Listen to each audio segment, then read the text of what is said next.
we'll just start. So thanks very much for coming along today, everybody. It's great to see you all. We're announcing our show, 9th of December, Copper Box Arena. The boys are back in town.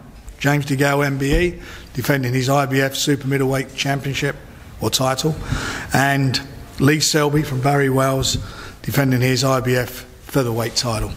For me, it's a pleasure to be involved with James, working with him, certainly for his homecoming fight. He's been on the road, he's been our British road warrior for quite a while now, and this for him is a homecoming into London, so all the fans can come and see him in person, see the guy who's gone out there, gone over to the other side of the pond successfully, which is quite a hard feat for anyone to do, but gone out there, done what he's had to do, and now he's back here, and we're hoping this is going to be the first of many fights in the UK, big fights. He craves big fights, and I certainly, if I'm going to continue working with him, I'm going to deliver those fights for you. So it's a great pleasure, as I say, for James to be on the show on the 9th. And then we've got Lee Selby, cracking fighter, you know, one of the best out there. We're blessed in the UK with featherweights, and Ireland. Carl Frampton, Josh Warrington, who just won his IBF Eliminator. There's some great fights to be made there between these three guys, and first of all, Lee's got to get over his fight on the 9th, and when he does, his next fight will be a mandatory against Josh Warrington, so it's one that we really want to put together. I know the fans want to see it, I know Lee wants it, I know Josh wants it, and more importantly, the British public want it. They're the fights that they want to see, and it's our job to deliver them. So I'm absolutely delighted, as I say, that these two guys, two well-respected fighters, are on one of our promotions. And then we've got, to my left, Anthony Yard, our new kids on the block. Anthony Yard, 30-0. He'll be defending his WBO Intercontinental and European title fight on the same card against Nicola Sergei Locker. I hope I pronounced that properly. Who in his last fight drew with the former WBO champ Zigles, so it's a step up for him. And then we've got our heavyweight sensation, Daniel Dubois, 5-0. He's fighting Dorian Dark. Daniel's going from strength to strength. He's looking good in every fight. He's got a long way to go yet. He's the Southern Area and WBC youth champion. Long way to go yet, but everything he does, I know the public like it, I certainly like it, and I'm sure he's sending some shock waves higher up for his way forward. But as I say, we've got a fantastic card here, great fights, great fighters, great youngsters coming through, and it's going to be a fantastic night for the boxing fans on the 9th of December at the Copper Box. I'm sure you've got a lot of questions to ask, so please feel free to ask them. James, why is the time right to come home now? Because it is, man. I've been craving a homecoming. I perform best at home. I want to come home. I've done the American thing. I've been to America, boxed out there, boxed in at the Barclays Center in New York in the unification fight. But it's time to come home now, man. I want the big fights back at home. My advisor, Al Heyman, put this towards me, this opportunity, and I was like, do you know what, why not? Uncle Frank's back, he's making a comeback, a proper comeback. As he said, he ain't been nowhere, but for me, he's making a comeback. He's put on a fantastic show with young prospects on the undercard, with Selby. This is a fantastic show. I can't wait to box on the 9th, and yeah. You say though you performed best. You haven't done bad away, have you? I've done fantastic away. I mean, I've been on a good run. Obviously, my first defence of my world title was out in Canada against Lucien Bouet. I probably didn't get the credit I deserved for that fight because Bouet was a live opponent and he had a lot left. Then I boxed Medina, and then obviously the big one against Shaq. So I've done all right, but there's so much more to come. So since Medina fight, I've been boxing one-armed, so it just shows you how good I am. You know what I'm saying? I'm a right-handed southpaw. Everything comes off my front hand, and I couldn't do it. I couldn't throw the right hook. Couldn't double up on my jab. So it's been frustrating, but it just shows you how good I am. Back nice. back two-armed, punching hard, and you lot will see a difference on the 9th. James, in terms of 2018, how do you see things mapping out? Who would you like to fight? Big fights, the biggest fights, big arenas, big money. I'm recognised the #1 super middleweight in the world, but I need to prove it. Do you know what I'm saying? I want the big fights. Obviously, the winner of the Super 8, I'm going to win-win because it's either Groves, Eubank, or Smith. But they're the fights I want. But for the time being, I'm going to get through this one, and then Benavidez with the Al Heyman link up. That's a fight that can be made very easy. So hopefully we can bring them over here in a massive fight at a stadium, maybe the Arsenal or something. Or if I have to go to America again, it's not a problem. I'll do that. You don't understand. You don't know what I'm like. I just box whoever. I'm willing to fight whoever to prove that I'm the best. So I'm easy. Who do you think is going to come out on top in that competition? I originally said Smith. I just think he's too big. He's massive. He's 6'4". He's a good fighter. He can fight. But looking at the Eubanks and Groves' performances, that's a difficult one, man. It's a good little tournament. I'm going to say Smith. I'm going to stick to Smith, but I'm not confident. But Groves, I'm heading towards Groves as well. But it's good, man. But I want the winner. Would you prefer Groves to win so that you can get that revenge fight? Of course. That's a massive fight. It's always there anyway. It's always there, but that's a massive fight. Obviously, both being world champions as well now, it makes it even bigger. So, but I'm easy. I'm confident beating all of them. Eubanks had a lot to say as well. It runs his mouth. Had a couple of good performances. So that's another one. What sort of date would you hope to be up if you make it going to be this fight? Early, as soon as. So I'm going to speak to Al. Hopefully Frank will be able to sort. He can sort with Al Haven. And listen, the big fights, man. I think that's a good fight as well. He's young, up and coming. He's Mexican. He loves the fight. I think the styles gel. Yeah. And over here we could do it big. So I'm hoping, because I think he's boxing that. What's his name? That remaining geezer that's based in Las Vegas. The guy that he just beat. He's having a rematch with him. And once that's done, I think it's in January. So once that's done, maybe April, May time, yeah. April. We've got a date at the got quite a few dates, but in April we've got the O2 booked, and we've got a football stadium in London penciled in as well for some big fights. So we're doing that anyway. You know, this BT link up, BoxNation BT and ourselves link up has been fantastic, and now we're seeing the fruits of it. We're seeing, you know, what we can provide, what we can bring to the party to make these fights happen, and big fights happen for these fighters. That's the name of the game. When you two are already talking about plans to change the next fight, does that mean you've got an agreement beyond this? No, I think where we are with this one is I've always been interested in trying to get James in and fight again. I've spoke to his dad via myself, my son Francis, and we spoke to Al, and we've done a deal. So now let's get this one done, and then afterwards, you know, James and I were just talking before the fight. He said he just wants big fights. Well, you know what? We want big fights. So we agree on Frank's something. Back. We agree on it. Uncle Frank's back. I haven't been anywhere. I've been here all the time. It's where have you lot been? One being here. So we're back in business, and 2018 is going to be great. You know, but they've got to come through. So the obvious question: who are they fighting?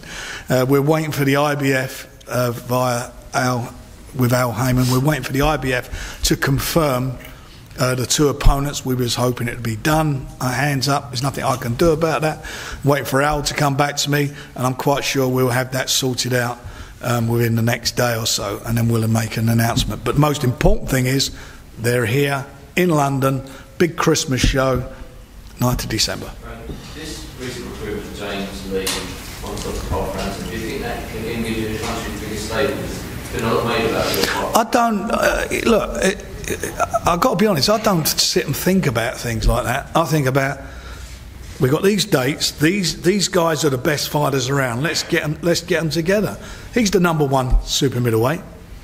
They've got a tournament going, called the Super Six? Yeah. Super Six. It's the Super Six minus number one, because he's the number one. So that's what that is. So they got, anyone wants to be considered to be the best, they got to fight James DeGale. With Lee here, he's a fantastic fighter. Cole Frampton's with us. Josh is with us. Look at those trilogy of fights that we can make. Those 3 different permutations of fights we can make with these guys. Who knows what's going to happen? There's a close fight, it's a tough fight, there's rematches to be made. And that's what we want to deliver. The fans want it. We're in it for the fans. And I'm going to say this really out loud. We're not StubHub orientated. We're here for the fans.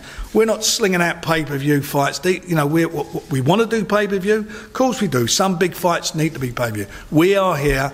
We're fan-friendly. Come and see the shows, fan-friendly. You can see these guys on BT, on BoxNation, or buy a ticket and be there. And we want to be delivering the best to our customers and to the boxing public, because they deserve the best.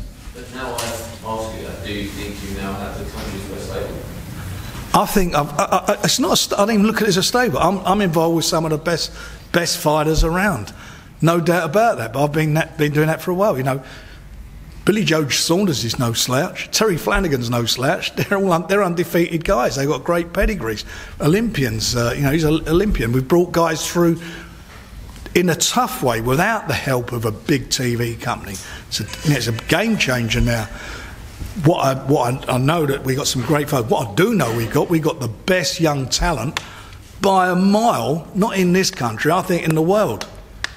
2 of them here. Some of the great young fighters coming through with us, and they're, you know, within this time next year, they're going to be sitting this here. These guys will be in their big fights and moving forward, and these guys will be sitting. We've got a great talent coming through. We've got great talent we're promoting, and you can see all of it. You can see the established number 1 in the world. You can see one of the best featherweights in the world, who some people may say is the best featherweight there. We'll find out in due course, provided he comes through on the 9th. But you can see all of those, along with this great talent, on our shows regularly. Look at the shows we've been putting on, the undercards. They're fantastic value for money all the way through. We've been delivering quality, and that's what we're about. Not in there. And remember, we've done it losing money. You know, as a few people have mentioned, you know, we look at their accounts, they've lost a few quid. Well, we did lose a few quid, and you've got other promoters who've made a fortune but won't invest.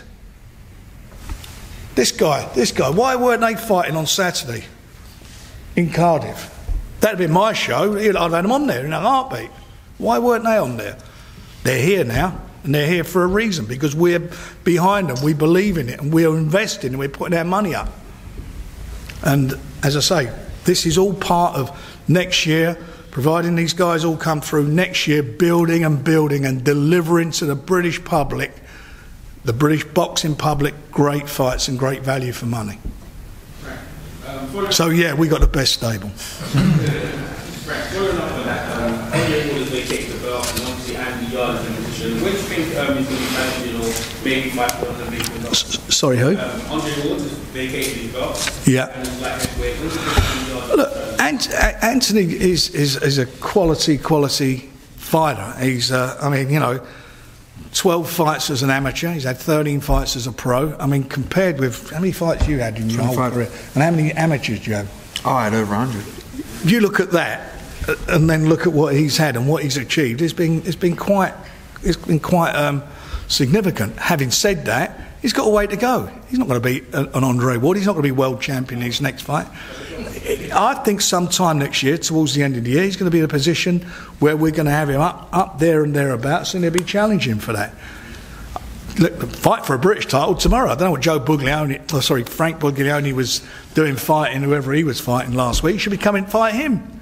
Did you see that poll? They did a poll on one of the forums, and it was 85% of the people wanted to see Frank Buglioni and him, not Jose Burton or all the losers, the winners fighting each other. But you know, he's ready to do that, not a problem in the world. And this guy over here, I mean, he's a monster.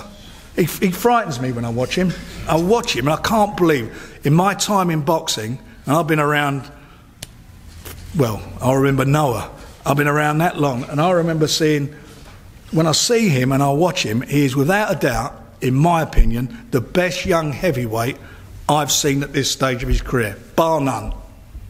For what he's had and what he's done, and he can be anything. If he keeps doing what he's doing, he's going to take the world by storm. And I'm putting a lot on his shoulders, but you know what? He's capable. He's in that ring. It's like he's in his front room. He's in there. He's relaxed. He goes out and does what he does. He's a fantastic talent, and for me, I'm excited. You know, my mate here, Uncle Frank, well, it's old Grandad Frank, you know, but I'm there and I watch it and I see it and I get excited by this. This is exciting times. You know, and I'm thinking next year, wow, what is it going to be? It's just a pleasure to be involved and a pleasure to be doing this, because I love it and I love being involved with these guys and seeing them and bringing them to the British public. It's just great. It's a great time for British boxing. Lee, James said there's a lot more to come from him. How much more is there to come from you, particularly next year when you can fight Josh Warrington and Carl Frampton? I think there's a lot more to come from me. I'm not the finished article yet. I'm always in the gym, always learning. All my fights have been like progressive fights, learning fights. I'm not the finished article. You know, next year could be a big year, but my main focus is on December the 9th. Hopefully I come through that okay. And then my mandatory challenger is Josh Warrington. I can clear up his obsession with me, finally, and then maybe move on to a big fight at the end of the year with Carl Frampton. Where did the needle between yourself and Josh come from? You better ask him. I don't know what it is, but he's obsessed with me. Like for the last 3 years, he's been mentioning my name. Even during his last fight, in between rounds, I heard this father saying, Lee Selby this, Lee Selby that. I don't know what it is. I got nothing against the boy, but now he's mandatory challenger, and early next year I'll take care of business. He wanted Josh. You know, Josh is with me, obviously, and Josh is my man. I don't mean that being disrespectfully. I'm Josh. I'm with Josh, and we've done a deal to make this fight happen, and the best man to win. But Josh said to me, I want challenge. Force that fight. Get me that eliminator, the final eliminator, so there's no way anybody can stop this fight from happening. And that's what we've done. And I suppose there is a bit of an obsession there from that point of view. But you know what? The obsession's done. It's a magnificent obsession. It's done now. Please God, Lee comes through his fight okay. Then I'm quite sure, because the money will make it work, we're at Elm Road. Big fight. I say hopefully I come through. And that's what we want to do. That's where we're at. He wants it. Josh wants it. Carl Frampton wants them. They want it. They're fighting men. You know, you want it, don't you? It's money. They want the big money. They want the big fights. We want to deliver them. And there's no reason why, like Carl, Josh, and I can do like a round robin, all fight each other and see who's number one. Is it Warrington you don't think go first out of him and Frampton? Well, I got no choice. He's mandatory challenger. That's done. That's the next. Well, that's the fight next. That's the fight. Whoever is the IBF champion on the 10th of December, who's got that belt on the has got to fight Josh Warrington. I'm quite sure it'll be Lee, because Lee's a class act. I hope so. But that's right. where we're at, and that's what we're doing.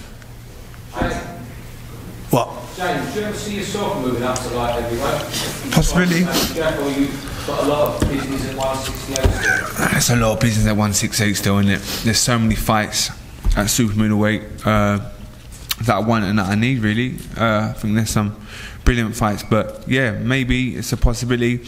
I'd love the rematch with Badou Jack, and I would move up in weight because, as I said, he beat me one arm, so he must feel a bit stupid, really, coming on some of the stuff he said after the fight. But I would go up in weight, I would, and once again with the link with Al Heyman, I think I'd be able to get a world title as well. Adonis Stevenson is a dangerous fighter. Do you know what I'm saying? You've got to pick your fights if you move up in weight. But he's getting old. He's 40 years of age. He's aged well. He's black. Black don't crack. But you know what I'm saying? We'll see. But I've got so many fights at super middleweight. I'm just concentrating on that. And I say, man, the future's looking bright.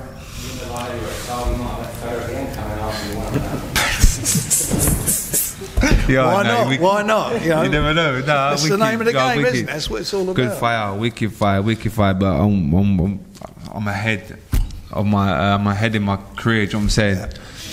For Yard, but you never know though. When you're 40. Yeah, when I'm 40 and he's in his prime and they can come and get me.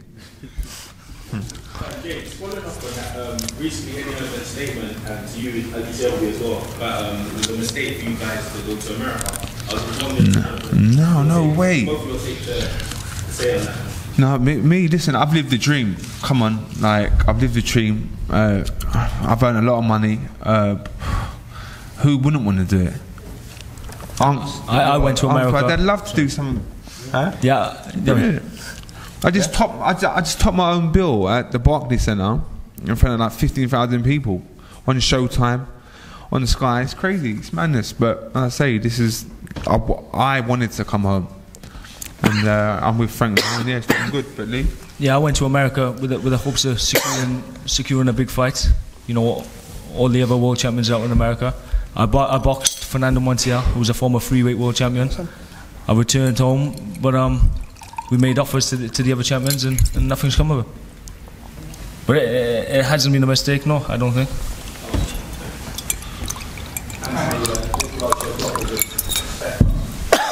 Did you need that to sort of show your best? Well, yeah, in a boxing career, you always like gradually step up. So everything's timing, and the right opponents will bring out the best me. So yeah, at the right time. You had a bit of last time, you needed a bit of extra time. You could stay at light heavy now for a while, if you like stuff. I'll definitely stay at light heavy. It wasn't a struggle at all. As I said in one of my interviews, I had family. Everyone has life in it they have to deal with. I had to go through certain things just literally the night before my weigh-in. So my head wasn't in the right place. Even Frank said to me, "Are you sure you're about to fight?" I said, "This is the fight game. You have to deal with things. It's life as well. Sometimes you go through things. You still have to go out on the street and carry on with your life." So we got the job done. Third round knockout. But I'm not struggling to make weight. Dan, question, yeah. Joe Joyce recently fought with Lewison. Yourself and obviously Frank, did you see yourself, you guys getting on sometime? Joe Joyce, what do you think of Joe Joyce's recent debut against Lewison? Yeah, he's a tough competitor. He looks strong and fit and everything, but yeah, I mean, we could meet down the line, and I'm sure I'd like to challenge and fighting him. And yeah, down the line of my career, I'm just taking one fight at a time. And eventually, we'll meet up. Frank, can I ask you what before? Sorry, say again. Same question to you, Frank. Before Joe Joyce. Yeah, it's a fight to be made down the line. There's no doubt about that. You know, Joe's. He's had a stellar career as an amateur, and he's just now, turned pro. I'm sure their paths are going to cross. They've sparred with each other quite a bit over the years, so I don't think you're too worried about taking that fight, are you? No, so there you go. So and when he was sparring, how old was you then? He was what, 18? 18. What's he going to be like when he's got his man strength? When he's a man, my God, it frightens me. I wouldn't want to fight him. Dan, can I ask you what you thought of the Joshua performance of the weekend? I didn't watch the fight. I watched a couple of highlights. It looked like a tough, grueling fight for both of them, and yeah, Joshua was going to win, regardless of the stoppage prematurely or not. But it was a tough fight, and the best man won. So. Frank, did you get anywhere with the board about changing their age limit? I don't think that's going to be an issue. That's not an issue now. The issue is getting Frank Buglioni to fight him. That was trying to make that fight. But regarding where we're going with Daniel, is obviously Sam Sexton's a champion now. I think he's having a fight on one of our shows. I think we're working on that at the moment, and no doubt sometime next year he'll fight him for the title. They're willing to sort of change that rule, yeah, I think so. Well, he's Southern Area champion. Why shouldn't he?